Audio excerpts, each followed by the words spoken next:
Qué bueno primero poderles ver. Hacía bastante tiempo que no nos veíamos y qué bueno poderles ver, y aunque sea por la pantalla. Y estoy muy contento porque hay muchas luchas, ¿no?, que se dan en nuestra vida diariamente. Hay muchas cosas que suceden. Y siempre tenemos esa sed por poder comprender cómo poder lidiar mejor nuestra vida. Y por eso se me ocurrió el tema de esta noche: conflicto, el origen de los conflictos. Porque todas las cosas tienen un origen principal o primordial en todo esto. Todo conflicto, o mejor dicho, todo ser humano se enfrenta a un conflicto. Y estos conflictos nos hacen muchas veces reflexionar, nos hacen elevarnos, nos hacen también dudar de muchas cosas que nosotros hacemos y también nos llenan de preguntas. Casi podríamos decir que en la vida todos los seres humanos convivimos con el conflicto diariamente. Tenemos conflicto hasta de lo que vamos a comer. Si lo que voy a comer me va a hacer bien, me va a hacer mal, si lo que yo estoy pensando a hacer me conviene o no me conviene, todo eso genera muchísimo conflicto. Y constantemente estamos nosotros tratando de encontrar una orientación para poder convivir de todo eso. Más, no solamente nosotros como seres humanos, la sociedad en sí también enfrenta conflictos. Nosotros acabamos de pasar un conflicto, por ejemplo, allá en Ecuador, un conflicto. Toda la sociedad estaba dentro de un conflicto. Y no solamente en Ecuador, vemos en Chile también un conflicto y en otros países también que se presenta conflictos esenciales de supervivencia. Y más para comprender los conflictos también tenemos que comprender cómo estos van presentándose dentro del carácter de cada persona. Y podríamos decir así que la primera característica del conflicto es el instinto. Como nos habla el Evangelio según el Espiritismo, en un principio somos mayormente instinto antes que amor, porque procuramos tener en nosotros, salvar nuestra vida, nuestra existencia, tener la garantía de que vamos a comer, tener la garantía de que vamos a vivir bien, tener la garantía de que vamos a estar bien, que vamos a tener una salud. Y todo eso porque en un principio también nosotros teníamos que garantizar nuestra existencia como seres vivos. Entonces, garantizar esa existencia, debemos remontarnos a los primordios de la vida, cuando todavía no estábamos muy desarrollados, muy evolucionados. Teníamos la necesidad de garantizar nuestra existencia. Entonces era vida o muerte. Nuestro cerebro, nuestra psiquis, nuestro intelecto está formado por varios pisos, y estos pisos son de acuerdo a todas las vidas que nosotros vivimos. Nuestro propio ego está formado no solamente por lo que hoy soy, está formado también por todas aquellas existencias, por todas aquellas personalidades que yo me planteé a lo largo de todas las existencias. Entonces, hoy, por ejemplo, hoy soy Juan, pero antes era otra cosa, otra persona, con otro nombre, con otra dirección, con otras expectativas. Porque las expectativas de cada uno de nosotros también van modificándose, van cambiando a lo largo de toda nuestra vida. Cuando nosotros teníamos 7 años, nuestras expectativas eran unas. Cuando teníamos 15 años, nuestras expectativas eran diferentes. Cuando nosotros ya nos convertimos en adultos, nuestras necesidades y expectativas son diferentes. Y cuando comenzamos a caminar para la ancianidad, para la madurez, también nuestras expectativas son diferentes.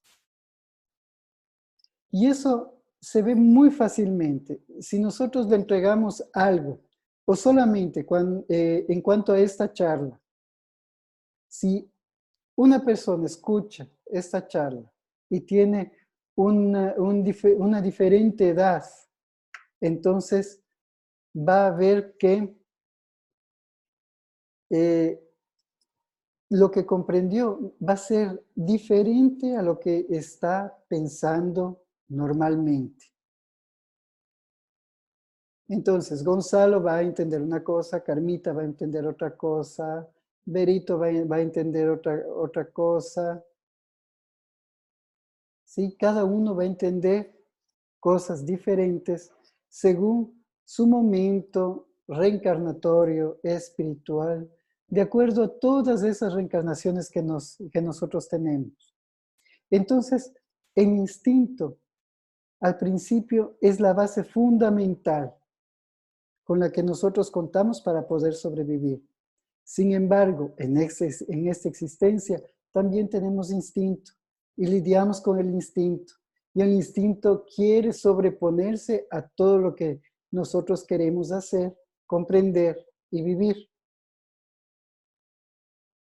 Cuando ese instinto está a flor de piel, cuando ese instinto supera inclusive a la razón, entonces gana terreno y comienza a manifestarse libremente. Y cuando ocurre eso, ocurren también todos los desmanes que nosotros hemos visto y que ustedes también pudieron vivir en esas semanas. Pero eso no solamente se vive dentro de una sociedad o porque alguien instigó para que funcione dentro de la sociedad así. Dentro de nosotros mismos debemos reflexionar si es que tenemos una vida instintiva. La pregunta sería, ¿cómo nosotros podemos saber si nuestra vida es instintiva? Nosotros tenemos que diferenciar dos cosas. Hacer o reaccionar. Si nosotros hacemos las cosas, entonces significa que nosotros antes de accionar tenemos un momento de reflexión. Y cuando nosotros reflexionamos, entonces podemos utilizar la razón y nuestro instinto está mejor controlado. Cuando nosotros reaccionamos, entonces todavía estamos viviendo instintivamente. Digámoslo así, una persona me queda mirando, me mira intensamente. Yo ya estoy molesto y le pregunto, ¿qué me miras? Yo estoy reaccionando a un estímulo. Alguien está caminando y me empuja, va distraído y me empuja. Y yo reacciono de insulto. Soy instintivo. Hay personas que dicen, no, cuando yo tengo hambre, tengo mal humor. Siempre que ya tengo hambre, estoy de mal humor. O cuando yo tengo sueño, no me digan nada porque me pongo de mal humor. Significa que mi vida es todavía instintiva. Yo estoy dentro de esta capa de instinto. Todavía la razón no está comenzando a actuar. Lo que estoy diciendo es gravísimo, porque significa que la mayoría de personas son instintivas, y la verdad es que sí. La mayoría de personas son instintivas. Y ahí marco un cuadro. Porque con el trabajo aquí en la Mansión del Camino y con los niños, ya se cayó alguien por atrás. Y el trabajo con los niños, aprendí a vigilar las cosas que yo hacía instintivamente para poder también ayudarles a que ellos se vigilen. Porque como estamos dentro de una favela, hay brotes de violencia en el sentido de que un pequeño le pega a otro, en fin, y reaccionan fácilmente a algún estímulo negativo, en fin. Entonces, que yo mismo no estoy consciente de lo que estoy haciendo, entonces comienzo a trabajar también instintivamente. Y yo observé todo esto porque hay una niña de 5 años de edad que puso a todos de cabeza. Comenzó a enfrentarse, a retar a la profesora, diciéndole qué es lo que tenía que hacer. Y la niña de 5 años dominaba toda la clase, como si fuese adulta. La niña sufre de mucho maltrato, infelizmente la madre es maltratada, en fin. Y ella tiene una conversación de persona adulta. Un día comienza a decir, yo no sé por qué yo no les caigo bien a ustedes. Y tenía esta conversación de persona adulta y nosotros nos quedamos profundamente preocupados por todo eso, porque es una niña de 5 años viviendo fuera de fase de la edad. Pero al momento, un día que yo estaba trabajando con ella, eh, también me habló muy fuerte a mí. No me gustó cómo me habló. Entonces, yo reaccioné en el sentido que ahora te quedas aquí, quieta, callada y ya, estás castigada. Vas a escribir 100 veces, no me debo comportar así. Puede parecer una punición de tipo pedagógico, en fin. Sin embargo, no deja de ser una punición. Ese llamado de atención. No deja de ser punición mandar a escribir unas cuantas veces. No deja de ser punición mi reacción, el sentirme molesto. Entonces comprendí que es que yo me molestaba, era porque mi reacción era instintiva y no pensada. Y ahí fui comprendiendo el origen de muchos conflictos que nosotros tenemos como seres humanos y también como sociedad. Que simplemente no raciocinamos, no pensamos, no razonamos frente a las cosas que están aconteciendo a nuestro alrededor. Entonces, es muy importante que nosotros comencemos a ver, el instinto funciona así. Si es que yo tengo miedo, se detona y hago las cosas por miedo. O si es que yo tengo ira, entonces yo voy a reaccionar a todas las cosas con ira. La persona que tiene miedo, por ejemplo, que es una emoción muy básica, se va a negar a cualquier cosa, va a decir, yo no puedo hacer eso porque no me siento preparado, porque no me siento listo, porque no tengo tiempo, porque me da miedo. Es una persona instintiva porque todavía piensa que el miedo le domina. Otra emoción, la rabia, como les hablé, o la ira. La persona que es demasiado sensible. Por cualquier cosa explota. Por cualquier cosa reacciona. Se cae un papel al suelo y alguien le dice, ¡ay, mira, se cayó ese papel, creo que es tuyo al suelo! Y reacciona. Yo no estoy haciendo basura, ¿Qué estás pensando? ¿Comprenden? Entonces, también significa que aquella persona que está reaccionando, ¿sí? Con queja, con violencia, con sarcasmo, significa que está en esa fase emocional de la ira. Por lo tanto, está trabajando instintivamente.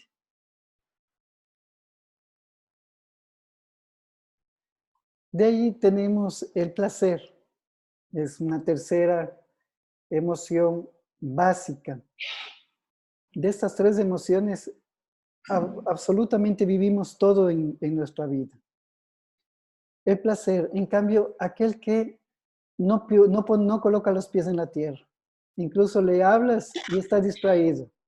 Estás conversando en una mesa, están tomando café frente a frente y nunca está prestando atención. Muchas veces se ríe sin parar, muchas veces está pensando en cualquier otra cosa, ¿sí? Sueña mucho, mas no tiene sueños coherentes. Entonces, es una persona que aparentemente puede ser muy positiva, pero que no tiene responsabilidad o que no acepta la responsabilidad. Entonces, también está viviendo dentro de ese mundo de los instintos y por lo tanto también dentro de las emociones básicas. Entonces, el origen de los conflictos en primera instancia es comprender si es que yo estoy viviendo desde un punto de vista instintivo o si estoy utilizando la razón y los sentimientos. Entonces, solamente para hacer un concepto breve.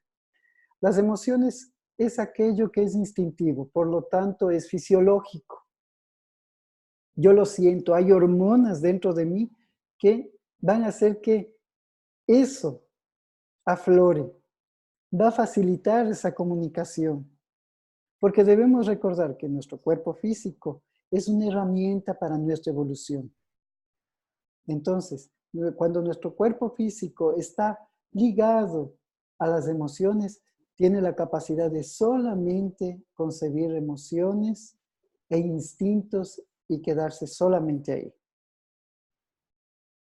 Cuando nosotros comenzamos a utilizar la razón, comenzamos también a observar otras cosas. Comenzamos a ser esas personas buscadoras. Y mucha gente se cataloga de esa forma, ¿no? ¿Crees en alguna cosa? Es decir, yo soy un buscador. Muchas veces también eso está cargado con un poco de fantasía, porque no necesariamente significa que la persona está comprometida en encontrar, simplemente es un buscador. Y muchas veces nunca está conforme con lo que encuentra. Y para eso tenemos un pensamiento filosófico religioso como es el espiritismo. El pensamiento filosófico religioso del espiritismo hace que nosotros nos modulemos y comencemos a utilizar la razón como un modelo para comenzar a comprender nuestros sentimientos y así lidiar con nuestros instintos. Cuando nosotros tenemos una creencia, para las otras personas que son espiritualistas, por ejemplo, son budistas o que creen en alguna cosa, en fin, el pensamiento filosófico religioso o el pensamiento religioso como tal va a hacerles que ellos comiencen a mudar la forma de pensamiento y comiencen a racionar o racionalizar también los comportamientos que tienen. Entonces, ahí nosotros vamos a ver también los hábitos. Y así tenemos, por ejemplo, dentro de las iglesias evangélicas, por ejemplo, que es una religión estructurada en el sentido de que tiene sus ritos, tiene un orden y todo eso. Podemos ver testimonios que dicen, antes yo bebía mucho y ahora ya dejé de beber. ¿Por qué sucedió eso? Porque comenzó a tener una forma modular gracias al pensamiento filosófico religioso. Ahora, la propuesta del espiritismo va mucho más allá, porque en el espiritismo tenemos la reencarnación, por ejemplo, y la reencarnación nos deja observar todo lo que acontece en nuestra existencia en cuanto a nuestros hábitos. Porque nosotros pensamos, nosotros somos disciplinados o indisciplinados en algún área de nuestra vida porque tenemos ciertos hábitos que cargamos por nuestra educación hoy. Pero es impresionante ver que existen niños muy pequeños, porque ahora me consta eso, hay niños muy pequeños, nosotros tenemos bebés desde los 8 meses de edad, muy pequeños que ya tienen hábitos. Y es muy difícil que una persona que todavía no tiene una educación, que no tiene un largo tiempo de convivencia, tenga hábitos ya establecidos, formas de comportamiento. Entonces la reencarnación nos esclarece todo eso, las tendencias que nosotros traemos. El pensamiento modulador justamente de la filosofía dentro del espiritismo, de la filosofía religiosa, porque hay que comprenderlo así. Si fuese una filosofía solamente el espiritismo, entonces, por ejemplo, nosotros no haríamos una oración. El carácter del espiritismo es filosófico-religioso, en el sentido de presentar los cuestionamientos y brindar una respuesta a esos cuestionamientos. Y al mismo tiempo comprender que toda esa convivencia, todo ese cuestionamiento nos une nuevamente al Creador, nos une nuevamente a Dios. Y ahí se convierte en una forma de ética también que nosotros tenemos que comprender. Entonces, cuando nosotros comenzamos a comprender, a razonar dentro del contexto, dentro de un contexto saludable, como del espiritismo, entonces tenemos la capacidad también de comenzar a razonar nuestras actitudes y comenzar a razonar también las formas en las que nos estamos comportando y también las actividades que nosotros estamos haciendo. Si bien el espiritismo no prohíbe ninguna cosa, la propia persona tiene la libertad de escoger según su aprendizaje o según también cómo entienda, mas eso es un poco peligroso, para decirlo así. Deberíamos comprender que el espiritismo brinda absolutamente toda la libertad. Sin embargo, ¿qué tan estudioso sea la persona? Más que estudioso, ¿qué tanta capacidad tiene de comprensión del espiritismo para poder comenzar a modular su vida interior y su vida exterior? Cuando eso sucede, entonces nosotros comenzamos a ver una persona que comienza a progresar y que ya salió de esa parte instintiva y comienza a vivir dentro de los sentimientos. Vivir dentro de los sentimientos es otra cosa distinta. Porque el Evangelio, según el Espiritismo, dice que el sentimiento más primoroso es el amor. ¿Sí? Por lo tanto, cuando nosotros pensamos en los sentimientos, pensamos, por ejemplo, en los motivadores que estos traen. Por ejemplo, el temor. Yo no puedo tener temor porque sí. Debe ser detonado por alguna circunstancia que yo tenga temor. Por ejemplo, yo voy al médico y tengo miedo de que me inyecte. Mi miedo es eso. ¿Pero por qué tengo miedo a eso? Porque yo ya fui al médico y me inyectó unas 20 veces. Entonces, cada vez que voy al médico pienso, me va a inyectar, entonces tengo miedo. Cuando no sucede así, entonces viene de una vida anterior y ya se convierte en un hábito también, en una tendencia. Significa que algo viví y ahora estoy expresándolo. Todo esto hace que nosotros tengamos estructuras mentales que van a conformar también nuestros conceptos, van a conformar nuestros conceptos, nuestros preconceptos, van a crear el mundo donde nosotros nos estamos desarrollando. Entonces, muchas veces la vida se vuelve muy difícil porque nosotros todavía estamos estructurados mentalmente a los conceptos y no estamos viviendo dentro de los sentimientos. Para hacer un resumen, nosotros todavía estamos viviendo en los instintos y estamos bajo el comando de las emociones, solamente de las emociones.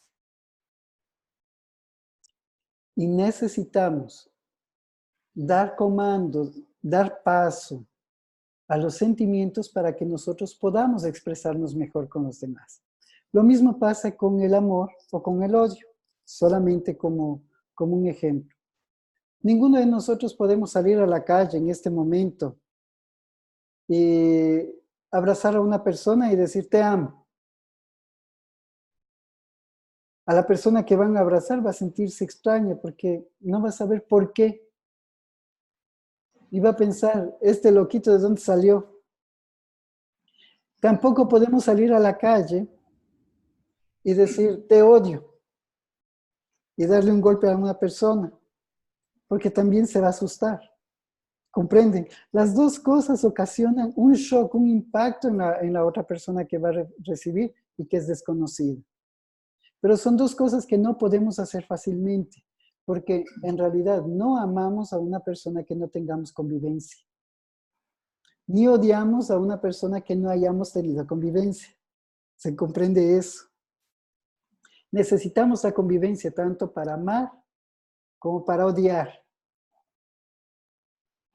Se necesita la convivencia para desarrollar todos los sentimientos que nosotros tenemos. Y dentro de la sociedad tenemos justamente esa convivencia. Cuando nosotros rompemos la ley de sociedad, entonces estamos rompiendo esa comunión que nosotros debemos tener con la sociedad. Y cuando eso acontece, entonces nos comenzamos a quedar solos emocionalmente y comenzamos a tener también un vacío existencial. Porque no encontramos un propósito para nuestra vida. Cuando nosotros deberíamos tener un propósito para nuestra vida. Muchas personas preguntan, ¿cuál será la misión de mi vida? Y en realidad existen 3 causas que nosotros deberíamos tomarlo como una misión para nuestra vida. Primera cosa es, al estar reencarnados, al tener un cuerpo físico, es preservar la vida.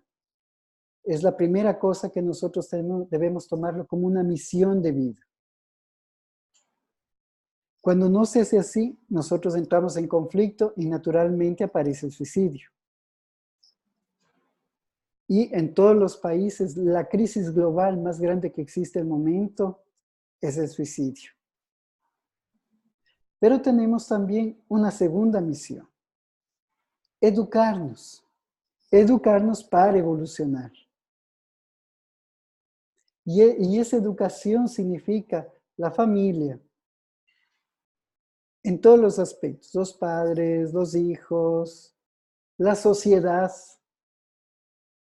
Educarnos. Es la segunda misión que nosotros tenemos. Parafraseando las palabras de Jesús, amarnos a nosotros y amar al prójimo. Y la tercera misión que nosotros debemos concebir en toda nuestra existencia es colocarnos al servicio, servir. porque cuando nosotros servimos, aprendemos más, preservamos mejor nuestra vida y aprendemos de la sociedad, de las demás personas que están a nuestro alrededor, de nuestra propia familia, y comenzamos a desarrollar un sentido de espiritualidad. Entonces, las personas que piensan y dicen, ¿cuál es mi misión en la vida? Y solamente está pensando en una, está todavía perdida y está nuevamente dentro de la faja del instinto, del placer, porque muchas veces quiere que le digan, su misión de vida es una cosa maravillosa.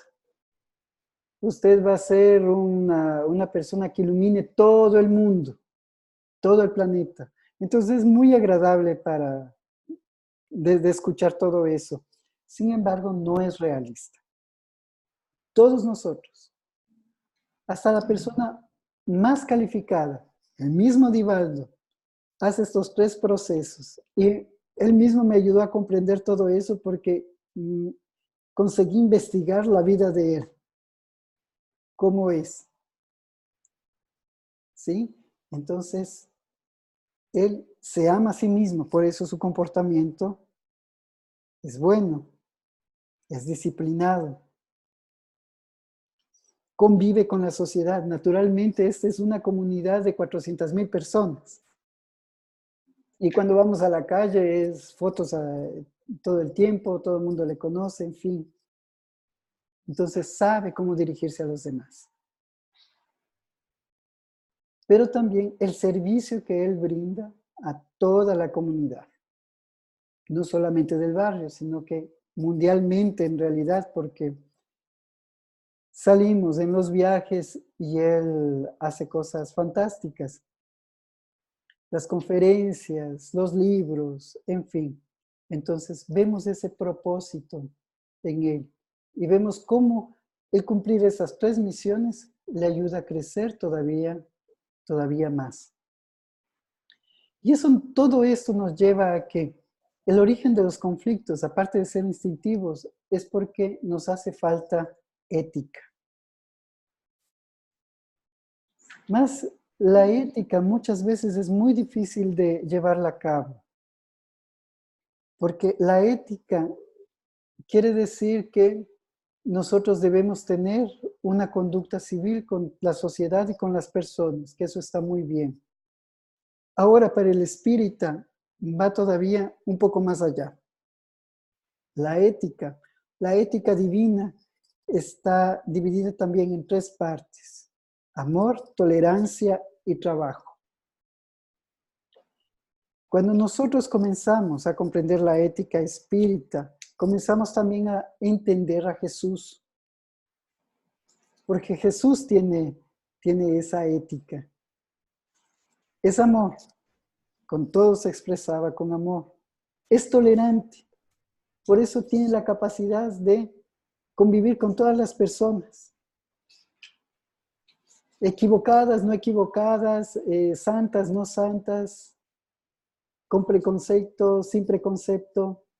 Él tiene la facilidad de convivir absolutamente con todas las personas, entonces es tolerante.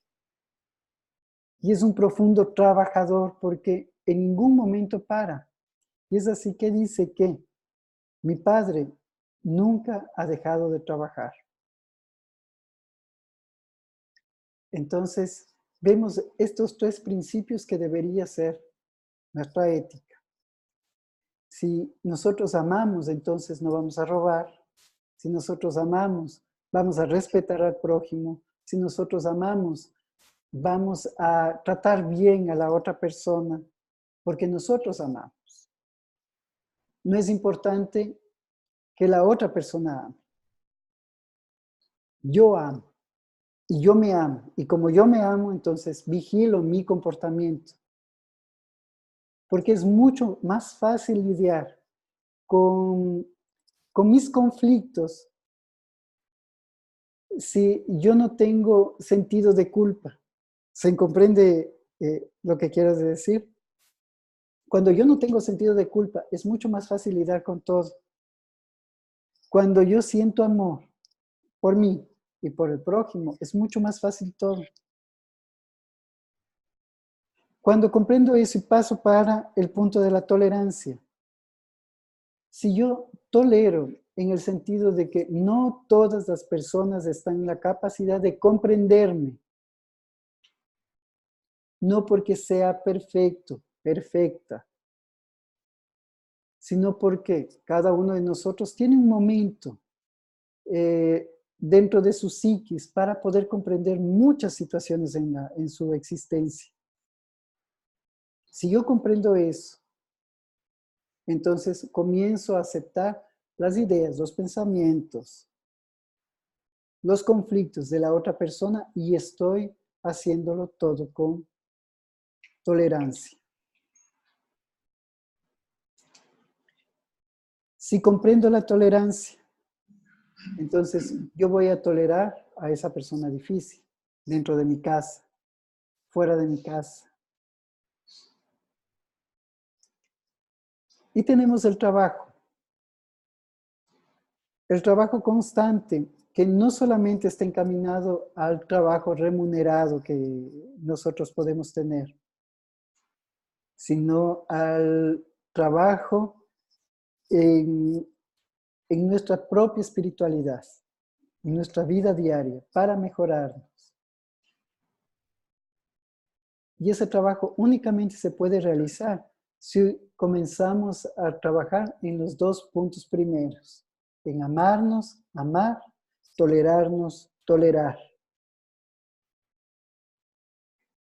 Si trabajamos en eso, entonces vamos a tener la capacidad de tener servicio para el prójimo. Y allí tenemos que preguntarnos, ¿estoy utilizando mis capacidades para hacer bien al prójimo? ¿Estoy utilizando mis conocimientos para ayudar al prójimo? ¿Estoy utilizando lo que yo tengo para ayudar al prójimo? Si lo estoy utilizando, entonces voy a estar tan ocupado que no voy a hablar mal del prójimo. Si no lo estoy utilizando, entonces voy a tener tanto tiempo libre que significa que solamente estaré ocupado en algunas cosas. Estar ocupado es como cuando viene el guagua pequeñito, viene un pequeñito y estamos hablando por teléfono. Y decimos, quítate, estoy ocupado, estoy hablando por teléfono, no me hables ahora, espera un momento. Es una ocupación. Trabajar es una cosa diferente.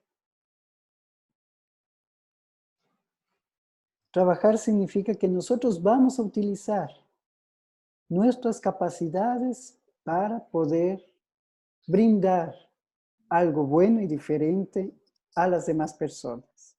Vamos a brindar de nuestro conocimiento, de nuestros sentimientos, ya no nuestras emociones como tal, de nuestros sentimientos de amor, de tolerancia, de alegría, de optimismo a las demás personas y vamos juntos a crecer. Entonces, todo esto nos deja observar que los conflictos tienen un origen, que es vivir instintivamente, lo que enseña el espiritismo, orgullo y egoísmo, por el instinto. Que los momentos en los que nosotros tenemos la posibilidad de reunirnos para estudiar, para reflexionar en estos temas, nosotros estamos comenzando a modular nuestros pensamientos y por lo tanto a comenzar a modular nuestros sentimientos para poder compartirlos con los demás. Y que para poder superar los conflictos, debemos tratar esos conflictos con ética. Absolutamente todos los conflictos tienen que ser tratados con ética. Una ética de amor, amarme y amar, de tolerancia, tolerarme y tolerar, y de trabajo, trabajarme y trabajar, servirme y servir, ¿En qué sentido? Que yo me sirvo de las cosas que estoy aprendiendo para después servir a las demás personas.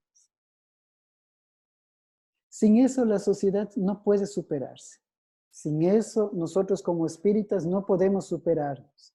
Sin eso una casa espírita no puede superarse. Por eso la fórmula que deja Jesús es perfecta.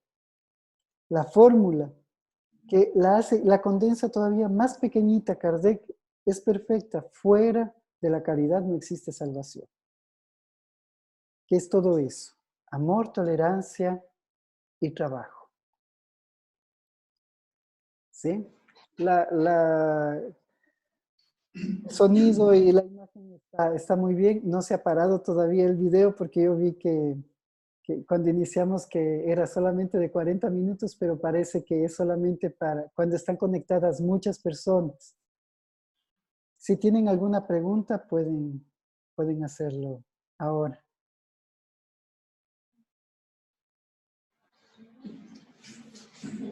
La base de todo es el amor.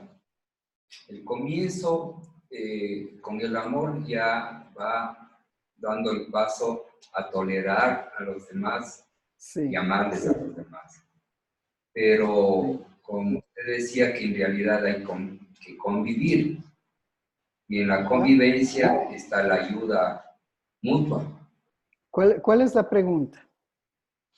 La pregunta es si una persona, por ejemplo, Si una persona, se retira de la vida social, de la familia, si y una persona se retira de la vida social y la familia, trata de integrarse con el mundo, ¿ya?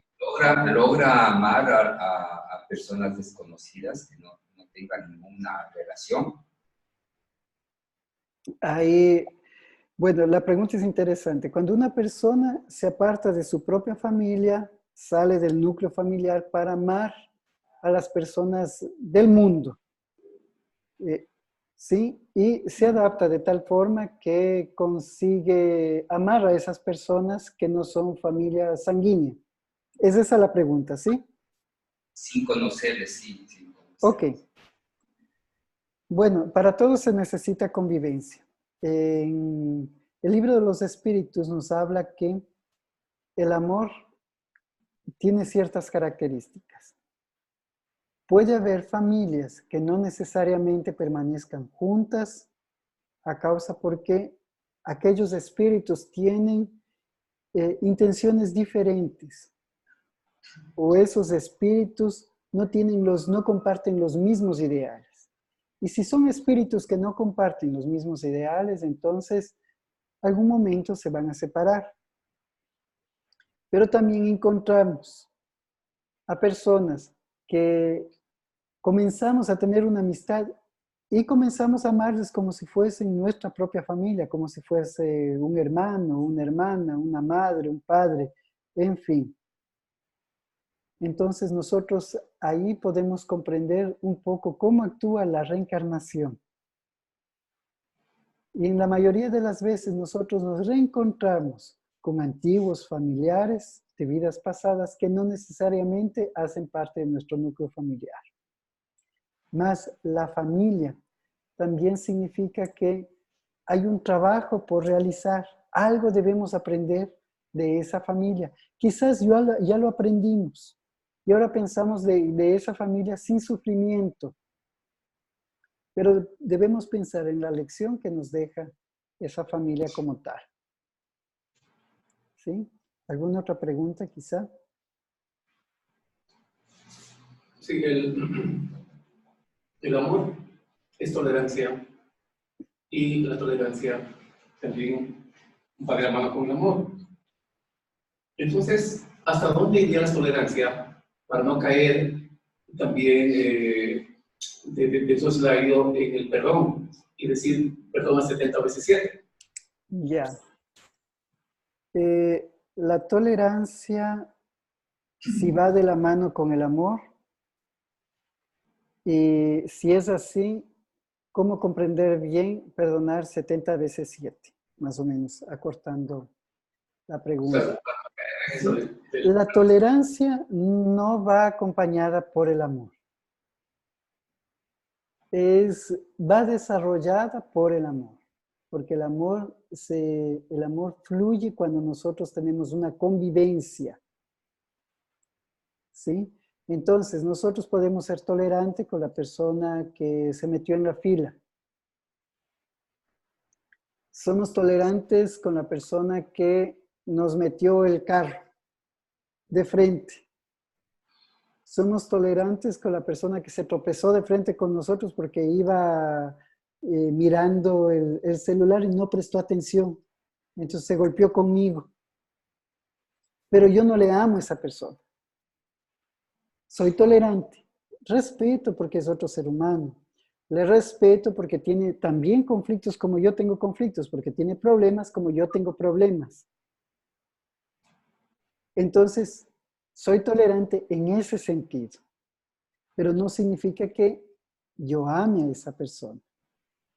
Ahora, yo puedo ser tolerante con mi abuelo, con mi abuela, porque le conozco que tiene ciertos hábitos que a mí no me parecen bien o no me gustan.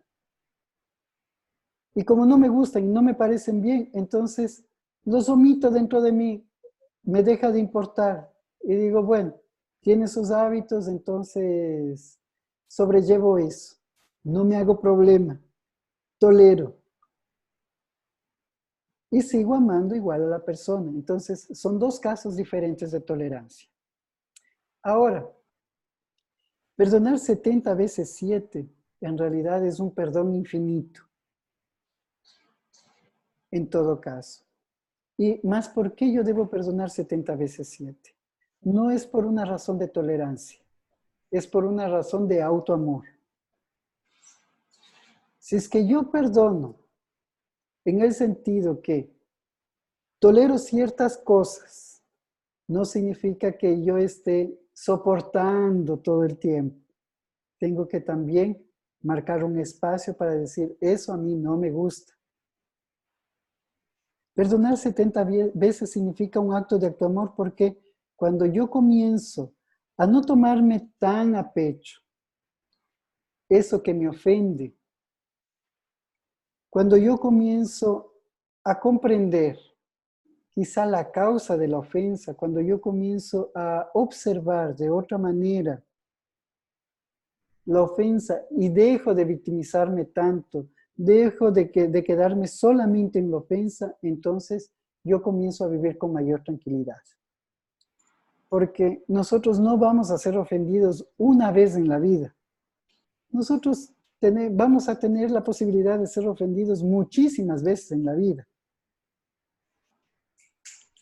Y por lo tanto, no podemos estar cargando siempre ese cúmulo de malestares, ese cúmulo de incertidumbres, de tristeza a lo largo de toda nuestra existencia, porque sería insostenible.